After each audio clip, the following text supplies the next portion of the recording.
নমস্কাৰ ছাত্ৰ ছাত্ৰীসকল মই আজি তোমালোকৰ কাৰণে লৈ আহিছো ক্লাছ 10ৰ সোশিয়েল সায়েন্স এটো চেপ্টাৰ 1 হয় জিওগ্ৰাফি পাৰ্টৰ চেপ্টাৰটোৰ নাম হ'ল অৰ্থনৈতিক ভূগোল বিষয়বস্তু আৰু সম্পদ এই চেপ্টাৰটোৰ পৰা মই তোমালোকৰ কাৰণে গুটেখিনি MCQ লৈ আহিছো এই MCQ খিনি বহুত ইম্পৰ্টেন্ট হয় যোৱা বছৰৰ কিছুমান ডিস্ট্ৰিক্টত যোনবিলাক MCQ এইটো চেপ্টাৰৰ পৰা আহিছিল হেবিলাকো মই ইয়াত এড কৰিছো সো যিসকল ষ্টুডেন্ট এই বছৰ নতুনকে 10ত উঠিছা ইহতেও ধুনিয়াকে লিখি লবা তোমালোকৰ কাৰণে বহুত হেল্পফুল হ'ব তোমালোকে টাইমও পাবা পঢ়িবলে সো এই MCQ খিনি ধুনিয়াকে লিখি লবা আৰু মোৰ চেনেলটো লাইক কমেন্ট শেয়াৰ আৰু সাবস্ক্ৰাইব কৰি দিবা তোমালোকে বহুতখিনি এই হেল্প কৰি আছা মোক সাবস্ক্ৰাইব কৰি আছা শেয়াৰ কৰি আছা আৰু অলপ মৰম দিবা শেয়াৰ কৰি দিবা সাবস্ক্ৰাইব কৰি দিবা কমেন্টত জনাই দিবা কেনেকুৱা হৈছে আৰু যদি তোমালোকৰ হাতত কিছুমান এনেকুৱা কোৱেশ্চন আছে যিখিনি নেকি মই এই MCQ খিনিত এড কৰা নাই এই ভিডিঅ'খনত এড কৰা নাই সেইখিনি তোমালোকে মোক পঠিয়াই দিবা কমেন্টৰ জৰিয়তে মই উত্তৰখিনি তোমালোকক নেক্সট ভিডিঅ'ত দি দিম ঠিক আছে হ'ব আহা আমি ষ্টাৰ্ট কৰো ফাৰ্স্ট প্ৰশ্নটো হ'ব যে ভূগোল বিষয়টো প্ৰধানকৈ কেইটা ভাগত ভাগ কৰা হয় উত্তৰটো হ'ব প্ৰাকৃতিক ভূগোল আৰু মানৱ ভূগোল ইয়াৰ পিছৰ প্ৰশ্নটো হ'ব অৰ্থনৈতিক ভূগোল কোনটো ভূগোলৰ অন্তৰ্গত মানৱ ভূগোলৰ অন্তৰ্গত পিছত আছে অৰ্থনৈতিক ভূগোল কাক বোলে ভূগোলৰ যিটো শাখাত সম্পদৰ উৎপাদন বিতৰণ উপভোগ আৰু বিনিময় আৰু ইয়াৰ লগত জড়িত মানুহৰ কাৰ্যকলাপসমূহ স্থান আৰু কাল সাপেক্ষে অধ্যয়ন কৰা হয় তাকে অৰ্থনৈতিক ভূগোল বোলে ইয়াৰ পিছৰ প্ৰশ্নটো হ'ব আধুনিক অৰ্থনৈতিক ভূগোলৰ পিতৃ কোন জৰ্জ চিজহোম এটো হয় হা এটো হয় চিজহোম ভুল হৈ গল মোৰ জৰ্জ চিজহোম পিছত হ'ব জৰ্জ চিজহোমৰ মতে অৰ্থনৈতিক ভূগোলৰ মূল উদ্দেশ্য কি এখন ঠাইৰ অৰ্থনৈতিক উন্নয়নৰ গতি আৰু দিশ নিৰ্ণয় কৰাটোৱে অৰ্থনৈতিক ভূগোলৰ মূল উদ্দেশ্য এই কোটেশনটো কাৰ মতে জৰ্জ চিজহোমৰ মতে ইয়াৰ পিছৰ প্ৰশ্নটো হ'ব মানুহৰ প্ৰাথমিক বৃত্তিৰ উদাহৰণ দিয়া কৃষি কাৰ্য মাছ ধৰা কাৰ্য বনজ সম্পদ আহৰণ খনিজ সম্পদ আহৰণ আদি এই প্ৰাথমিক বৃত্তি দ্বিতীয়ক বৃত্তি তৃতীয়ক বৃত্তি আৰু চতুৰ্থক বৃত্তি এই বৃত্তি চাৰিটা কাক বোলে আৰু উদাহৰণ এইখিনি বহুত বেছি ইম্পৰ্টেন্ট হয় আৰু প্ৰাথমিক বৃত্তি কাক বোলে এই প্ৰশ্ন প্ৰাথমিক দ্বিতীয় তৃতীয় আৰু চতুৰ্থ এই বৃত্তিবিলাক কাক বোলে এই এনেকুৱা এটা প্ৰশ্ন তোমালোকৰ অনুশীলনীত আছে সেইকাৰণে মই ইয়াত এড কৰা নাই যেহেতু মই অনুশীলনীৰ যেতিয়া প্ৰশ্ন কৰাম তেতিয়া এটো উত্তৰ লিখাই দিম সেইকাৰণে ইয়াত দিয়া নাই কিন্তু যিখিনি উদাহৰণ আছে এই উদাহৰণৰ পৰা তোমালোক যে উদাহৰণ দিয়া এইটোৰ পৰা যিকোনো এটা মানে প্ৰাথমিক দ্বিতীয় তৃতীয় আৰু চতুৰ্থ এই চাৰিটাৰ পৰা যিকোনো এটা আহিব তোমালোকৰ পৰীক্ষাত সো তোমালোকে ধুনিয়াকে কি মানে প্ৰাথমিক বৃত্তিটো কি আৰু কাক বোলে আৰু উদাহৰণখিনি ধুনিয়াকে পঢ়ি লবা কিতাপখনত ধুনিয়াকে দিয়া আছে এই বস্তুটো পিছত আছে মানুহৰ দ্বিতীয়ক বৃত্তিৰ উদাহৰণ দিয়া শিল্পোৎপাদন প্ৰক্ৰিয়া বিভিন্ন নিৰ্মাণ তথা পুনৰ নিৰ্মাণ প্ৰক্ৰিয়া এইবিলাক পিছত আছে মানুহৰ তৃতীয়ক বৃত্তিৰ উদাহৰণ দিয়া যাতায়াত পৰিবহন বজাৰ পাইকাৰী বা খুচুৰা বিক্ৰী পৰ্যটন যোগাযোগ আদি আৰু মানুহৰ চতুৰ্থক বৃত্তিৰ উদাহৰণ হ'ল বেংক বা অন্যান্য বিত্তীয় প্ৰতিষ্ঠান প্ৰচাৰ মাধ্যম প্ৰশাসন শিক্ষা গৱেষণা আদিৰ লগত জড়িত পিছত আছে সম্পদ কাক বোলে উদাহৰণ দিয়া মানুহৰ জীৱন ধাৰণৰ বাবে প্ৰয়োজনীয় সকলোবোৰ বস্তুকেই সম্পদ বোলে যেনে বায়ু পানী সূৰ্য ৰশ্মি মাটি গছ-গছনি খনিজ পদাৰ্থ আদি ইয়াৰ পিছত আছে অৰ্থনীতিবিদ জিম্মাৰ মানৰ মতে সম্পদৰ সংজ্ঞা দিয়া সো এটো ইম্পৰ্টেন্ট হয় সাবা সম্পদ হ'বলে হলে বস্তুটোৰ কাৰ্যকাৰিতা আৰু উপকাৰিতা এই গুণ দুটা থাকিব লাগিব কি হ'ব লাগিব উপকাৰ কৰিব লাগিব সেই বস্তুটোৱে আমাক আৰু কাৰ্যক্ষম বস্তু হ'ব লাগিব যাৰ দ্বাৰা আমি কিবা এটা কাৰ্য কৰিব পাৰো কাৰ্যকাৰিতা আৰু উপকাৰিতা এই গুণ দুটা থাকিব লাগিব পিছত আছে মানুহ সম্পদৰ লগত কি ধৰণে জড়িত আছে দুই ধৰণে জড়িত আছে সম্পদৰ উৎপাদক হিচাপে আৰু সম্পদৰ উপভোক্তা হিচাপে সো সম্পদ কিছুমান মানুহে কি কৰে উৎপাদন কৰে আৰু কিছুমান মানুহে কি কৰে উপভোগ কৰে পিছত হ'ব সম্পদ মানৱ সৃষ্ট সম্পদ কাক বোলে উদাহৰণ দিয়া প্ৰাকৃতিকভাৱে পোৱা সম্পদৰ উপৰি মানুহে নিজে প্ৰস্তুত কৰি লোৱা সম্পদবোৰক মানৱ সৃষ্ট সম্পদ বোলে যেনে প্ৰযুক্তি ৰাস্তাঘাট ঘৰ-দুৱাৰ উদ্যোগ কাৰখানা স্কুল কাৰ্যালয় কৃষি কাৰ্যৰ সঁজুলি যান-বাহন আদি মানৱ সম্পদ কাক বোলে সম্পদৰ উৎপাদক বা সৃষ্টিকৰ্তা হিচাপে মানুহো এক প্ৰকাৰৰ সম্পদ হেহে মানুহক কি বোলে মানৱ সম্পদ বোলে পিছত আছে নিৰপেক্ষ বা নিষ্ক্ৰিয় সামগ্ৰী কাক বোলে যিবোৰ সামগ্ৰীয়ে মানুহৰ কোনো ধৰণে উপকাৰ বা অপকাৰ সাধন নকৰে সেইবোৰক নিৰপেক্ষ বা নিষ্ক্ৰিয় সামগ্ৰী বোলে তাৰ মানে এই সামগ্ৰীবোৰে কি নকৰে মানুহৰ উপকাৰো নকৰে আৰু অপকাৰো সাধন নকৰে সেইবোৰক নিৰপেক্ষ বা নিষ্ক্ৰিয় সামগ্ৰী বোলে ইয়াত উদাহৰণ এটা দিব লাগিছিল মই দিয়া নাই যেনেকে যেতিয়ালৈকে নেকি খাৰুৱা তেলৰ আৱিষ্কাৰ হোৱা নাছিলে তেতিয়ালৈকে খনিজ সম্পদ তোমালোকে খাৰুৱা তেল মই নকম খনিজ সম্পদ বুলি কম খনিজ সম্পদ যেতিয়ালৈকে নেকি আৱিষ্কাৰ হোৱা নাছিলে মাটিৰ তলতে আছিলে তেতিয়ালৈকে এইবোৰে মানুহৰ কোনো ধৰণৰ অপকাৰ কৰা নাছিলে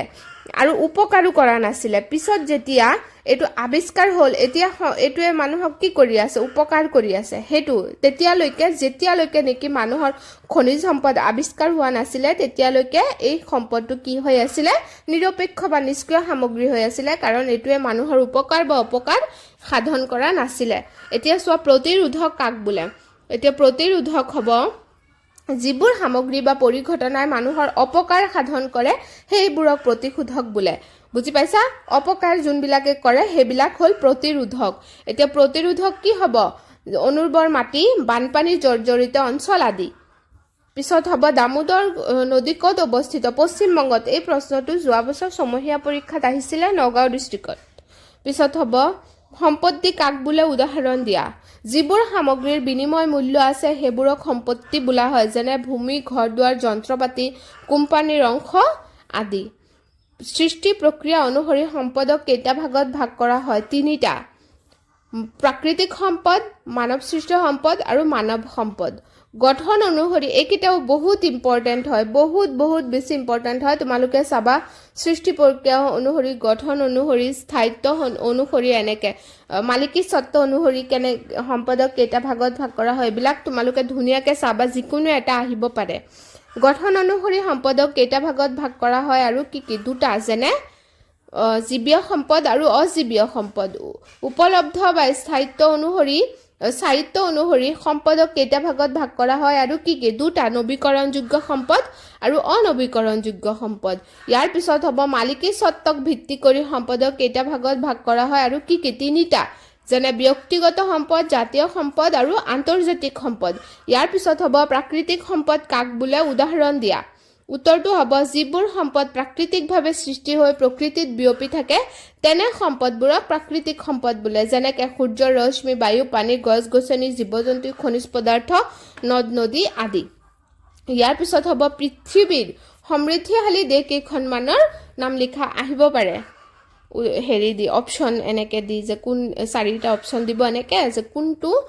সমৃদ্ধিশালী দেশ নহয় বা কোনটো হয় এনেকে আহিব পাৰে তেতিয়া তোমালোকে এটো জাপান সুইজাৰলেণ্ড টাইৱান ছিংগাপুৰ দক্ষিণ কোৰিয়া আদি পিছত হ'ব জীৱীয় আৰু অজীৱীয় সম্পদ কাক বোলে উদাহৰণ দিয়া সম্পদসমূহৰ যিবোৰৰ জীৱ থাকে সেইবোৰক জীৱীয় সম্পদ বোলে যেনে উদ্ভিদ প্ৰাণী মাছ শস্য আদি আৰু যিবোৰ সম্পদ নিৰ্জীৱ সেইবোৰক অজীৱীয় সম্পদ বোলে যেনে মাটি শিল পানী তাৰ মানে আল্টিমেটলি কি হ'ব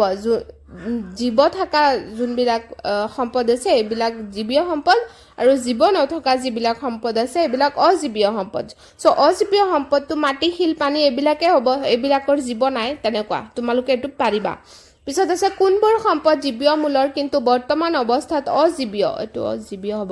অজীৱীয় সম্পদৰ শ্ৰেণী ধৰা এই প্ৰশ্নটো আহিছিল কয়লা খনিজ তেল প্ৰাকৃতিক গেছ আদি ইয়াৰ পিছত হ'ব নৱীকৰণযোগ্য সম্পদ কাক বোলে উদাহৰণ দিয়া যিবোৰ সম্পদ অনবৰত ব্যৱহাৰ কৰি থকাৰ পিছতো কেতিয়াও একেবাৰে নিশেষ হৈ নোযোৱাকৈ ৰাখিব পাৰি তেনে সম্পদবোৰক নৱীকৰণযোগ্য সম্পদ বোলে যেনে সূৰ্যৰ ৰশ্মি বায়ু পানী গছ-গছনি শস্য আদি অনৱীকৰণযোগ্য সম্পদ কাক বোলে উদাহৰণ দিয়া যিবোৰ সম্পদ ব্যৱহাৰৰ পিছত একেবাৰে নিশেষ হৈ যায় তেনে সম্পদবোৰক অনৱীকৰণযোগ্য সম্পদ বোলে যেনে তাম সোণ চূণ শিল ৰূপ প্ৰাকৃতিক গেছ আদি এইবোৰ কি হয় ব্যৱহাৰ কৰি থকাৰ ফলত লাহে লাহে কি হৈ গৈ আছে কমি গৈ আছে আৰু এদিন সম্ভাৱনা আছে যে এদিন এইবিলাক নাইকিয়া হৈ যাব পৃথিৱীৰ পৰা সেই কাৰণে এটো কি সম্পদ অনৱীকৰণযোগ্য সম্পদ বাৰে ব্যৱহাৰৰ ফলত এইবোৰ এদিন নে এদিন শেষ হৈ যাব তাৰ সম্ভাৱনা আছে পিছত আছে ব্যক্তিগত সম্পদ কাক বোলে উদাহৰণ দিয়া মানুহৰ নিজ নিজ দখল বা অধিকাৰত থকা ভূমি সা সম্পত্তি আৰু নিজা ভাল গুণ যেনে ভাল চৰিত্ৰ শিক্ষা কৰ্ম দক্ষতা আদিক ব্যক্তিগত সম্পদ বোলে জাতীয় সম্পদ কাক বোলে এতিয়া জাতীয় উদাহৰণ দিয়া এটো হিস্ৰো হ'ব এখন দেহৰ তত্ত্বাৱধান বা দখলত থকা সকলোবোৰ সম্পদ যেনে ৰাস্তাঘাট ভূমি নদ নদী দলং অভয়াৰণ্য অৰণ্যত থকা গছ-গছনি আৰু জীৱ-জন্তু শিক্ষানুষ্ঠান প্ৰশাসনিক ব্যৱস্থা চৰকাৰ আদিক জাতীয় সম্পদ বোলে আৰু কাজিৰঙা ৰাষ্ট্ৰীয় উদ্যান হ'ল এটা জাতীয় সম্পদ পিছত হ'ব আন্তৰ্জাতিক বা বিশ্ব সম্পদ কাক বোলে উদাহৰণ দিয়া উত্তৰ হ'ব সকলো দেশৰ জাতীয় সম্পদ আৰু সমগ্ৰ বিশ্বৰ অধীনত থকা সম্পদ যেনে সাগৰ মহাসাগৰ আৰু ইয়াৰ খনিজ সম্পদ আৰু জীৱ-জন্তু বায়ুমণ্ডল অৰণ্য অঞ্চল আদিক একেলগে আন্তৰ্জাতিক বা বিশ্ব সম্পদ বোলে চিৰ বিৰাজমান সম্পদ কাক বোলে উদাহৰণ দিয়া যিবোৰ প্ৰাকৃতিক সম্পদ পৃথিৱীৰ সকলো ঠাইতে উপলব্ধ তেনে সম্পদক চিৰ বিৰাজমান সম্পদ বোলে যেনে সূৰ্যৰ ৰশ্মি বায়ু পানী আদি ইয়াৰ পিছত হ'ব স্থানিক সম্পদ কাক বোলে উদাহৰণ দিয়া চোৱা যিবোৰ প্ৰাকৃতিক সম্পদ পৃথিৱীৰ কিছুমান বিশেষ স্থানতহে হ'ব স্থানতহে উপলব্ধ তেনে সম্পদবোৰক স্থানিক সম্পদ বোলে তাৰ মানে কিছুমান বিশেষ ঠাইতহে পোৱা যায় সকলোতে পোৱা নাযায় তেনে সম্পদক কি কয় স্থানিক সম্পদ বোলে যেনে কয়লা সকলো ঠাইতে পোৱা নাযায় পেট্ৰলিয়াম লো আদি খনিজ পদাৰ্থ উদ্ভিদ শ্ৰেণী আৰু শস্য কিছুমান এনেকুৱা উদ্ভিদ আছে যে পৃথিৱীৰ কিছুমান জেগাতহে পোৱা যায় যেনেকৈ আমাৰ কাজিৰঙা ৰাষ্ট্ৰীয় উদ্যানৰ এশিঙীয়া গড় যোনটো আছে সেইটো অকল মেক্সিমাম ক্ষেত্ৰত যদি দেখা যায় তেতিয়াহ'লে অকল কাজিৰঙাতে পোৱা যায় আৰু পৃথিৱীৰ বাকী জেগাত পোৱা নাযায় তেনেকৈ কিছুমান শস্যও আছে যে বেলেগ দেশত উৎপাদন নহয় বা পৃথিৱীৰ বেলেগ ঠাইত উৎপাদন নহয় আমাৰ অসমত হয় বা অসম এনেকুৱা বস্তু আছে যে পৃথিৱীৰ কিছুমান জেগাত উৎপাদন হয় কিন্তু আমাৰ অসমত নহয় বা আমাৰ ভাৰতত নহয় তেনেকুৱা সম্পদক কি বুলি কোৱা হয় স্থানিক সম্পদ বোলে সম্পদ সংৰক্ষণ কাক বোলে সাধাৰণতে কোনো ধৰণৰ বিনাশ আৰু অপব্যৱহাৰ নোহোৱাকৈ সম্পদৰ সম্ভাৱ্যপূৰ্ণ ব্যৱহাৰ কৰা কাৰ্য তথা ধাৰণাকে সম্পদ সংৰক্ষণ বোলে যেনেকৈ সম্পদৰ কি হ'ব নোৱাৰিব বিনাশ আৰু অপব্যৱহাৰ নোহোৱাকৈ সম্পদৰ যোনটো ব্যৱহাৰ আছে বা কাৰ্য কৰা ধাৰণাকে কি বুলি কোৱা হয় সম্পদ সংৰক্ষণ বুলি কোৱা হয় কিছুমান আপুৰুগীয়া জন্তুৰ নাম লিখিব দিছে বাঘ হাতী গড় ভালুক ডলফিন সিংহ আদি অসমৰ কেইবিধমান মূল্যৱান তথা বিলুপ্ত প্ৰায় উদ্ভিদৰ নাম লিখিব দিছে এইটো আহিছিল প্ৰশ্নটো অসমৰ কেইবিধমান মূল্যৱান বিলুপ্ত প্ৰায় উদ্ভিদৰ নাম সৰ্পগন্থা ছালকুঁৱৰী কালমেঘ চিৰতা এইটো ধুনীয়াকৈ মুখস্থ কৰি ৰাখিবা জাইফল অৰ্জুন অগৰু শতমূল শুকলতি আদি পিছত আছে অসমৰ বিলুপ্ত প্ৰায় প্ৰাণীসমূহৰ নাম লিখা এইটো আহিব পাৰে সোণালী বান্দৰ হলৌ বান্দৰ বনৰীয়া মহ নল গাহৰি শিশু দেওহাঁহ ধনেশ পক্ষী বৰটোকোলা আদি IUCNৰ সম্পূৰ্ণ ৰূপ কি International Union for Conservation of Nature পিছত আছে IUCN কোনে কেতিয়া ক'ত প্ৰতিষ্ঠা কৰিছিল উত্তৰটো হ'ব ব্ৰিটিছ জীৱবিজ্ঞানী জুলিয়ান হাক্সলেৰে 1948 চনত ফ্ৰান্সত প্ৰতিষ্ঠা কৰিছিল জুলিয়ান হাক্সলেৰ কোন আছিল ইউনেস্কো সংস্থাটোৰ প্ৰধান সঞ্চালক তথা ব্ৰিটিছ জীৱবিজ্ঞানী আছিল সো এনেকৈ আহিব পাৰে প্ৰশ্নটো যে উইলিয়াম হাক্সলেৰ কি আছিল জীৱবিজ্ঞানী নে ভূগোলবিদ নে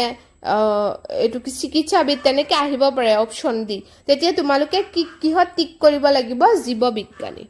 আৰু ক'ৰ আছিলে তেওঁ ইউনেস্কোৰ এজন কি আছিলে প্ৰধান সঞ্চালক আছিলে পিছত আছে যে WWF ফৰ নেচাৰৰ সম্পূৰ্ণ ৰূপ কি World Wide Fund for Nature এইখিনিৰ অৰ্থ এইটো হ'ব WWF ফৰ অৰ্থ কি হ'ব ৱৰ্ল্ড ৱাইড ফাণ্ড পিছত ফৰ নেচাৰটোতো দিয়াই আছে পিছত হ'ব IUCNৰ নেতৃত্বত স্থাপিত হোৱা দুটা সংস্থাৰ নাম লিখা এইটো আহিব পাৰে পৰীক্ষাত WWF ফৰ নেচাৰ আৰু বিশ্ব সংৰক্ষণ নিৰীক্ষণ কেন্দ্ৰ এইটো ইংলিছত আহিব পাৰে সো এনেকৈ মই সাইডত দি দিছোঁ ৱৰ্ল্ড কনজাৰভেশ্যন মনিটৰিং চেণ্টাৰ বিশ্ব সংৰক্ষণ নিৰীক্ষণ কেন্দ্ৰ পিছত আছে ভাৰতবৰ্ষত প্ৰাকৃতিক পৰিৱেশৰ সংৰক্ষণৰ বাবে গঠন হোৱা মন্ত্ৰণালয়টোৰ নাম কি উত্তৰটো হ'ব এই প্ৰশ্নটো আহিব পাৰে মন্ত্ৰণালয়টোৰ নাম কি পৰিৱেশ বন আৰু জলবায়ু পৰিৱৰ্তন মন্ত্ৰণালয় ministry of environment forests and climate change ইয়াৰ পিছৰ প্ৰশ্নটো হ'ব ভাৰতীয় বন গৱেষণা আৰু শিক্ষা সংস্থা কেতিয়া গঠন কৰা হৈছিল 1986 চনত পিছত হ'ব ভাৰতবৰ্ষত প্ৰাকৃতিক পৰিৱেশৰ সংৰক্ষণৰ বাবে গঠন হোৱা বেচৰকাৰী প্ৰতিষ্ঠানসমূহৰ নাম লিখা আহিব পাৰে এইটো 2 মাৰ্কৰ প্ৰশ্ন বিজ্ঞান আৰু পৰিৱেশ কেন্দ্ৰ গ্ৰীণ পিছ India wild life trust of India আদি পিছত হ'ব বিশ্ব পৰিৱেশ দিৱস কেতিয়া পালন কৰা হয় এইটোতো একদম সহজ 5 জুন তাৰিখে ইয়াৰ পিছত হ'ব সম্পদ সংৰক্ষণ কৰিব পৰা পদ্ধতিসমূহ কি বিকল্প সম্পদৰ সন্ধান পুনৰাবৰ্তন অভিযোজন বা নৱপ্ৰচলন বৰ্জিত দ্ৰব্যৰ পৰিমাণ হ্ৰাস অৰ্থনৈতিক ভূগোলৰ প্ৰধান শাখাসমূহ উল্লেখ কৰা এইটো উত্তৰটো কি হ'ব সম্পদ ভূগোল কৃষি ভূগোল উদ্যোগ ভূগোল বজাৰ ভূগোল পৰিবহন ভূগোল আৰু পৰ্যটন ভূগোল ইয়াৰ পিছত শেষৰ প্ৰশ্নটো হ'ব সম্পদৰ প্ৰধান বৈশিষ্ট্যসমূহ কি উপকাৰিতা কাৰ্যকাৰিতা আৰু পৰিৱৰ্তনশীল ধৰ্ম এইখিনি আছিলে আজিৰ প্ৰশ্ন সো 49টা প্ৰশ্ন আছিলে মই ধুনিয়াকে দি দিছো তোমালোকে লিখি লবা আৰু বন্ধু বান্ধৱীসকলৰ লগত শ্বেয়াৰ কৰি দিবা যাতে ইহঁতেও লিখি লব পাৰে ভালকে পাস কৰিব পাৰে তোমালোকে কৰিব পাৰা আৰু মোৰ চেনেলটো সাবস্ক্ৰাইব যাতে কৰি দিয়া তোমালোকৰ বন্ধু বান্ধৱীসকলে সেইটো তোমালোকে শ্বেয়াৰ কৰাৰ টাইমত কৈ দিবা মোক এইখিনি হেল্প কৰি দিবা ঠিক আছে হ'ব তোমালোকলৈ ধন্যবাদ থাকিল তোমালোকে ভালকে পঢ়িবা ঠিক আছে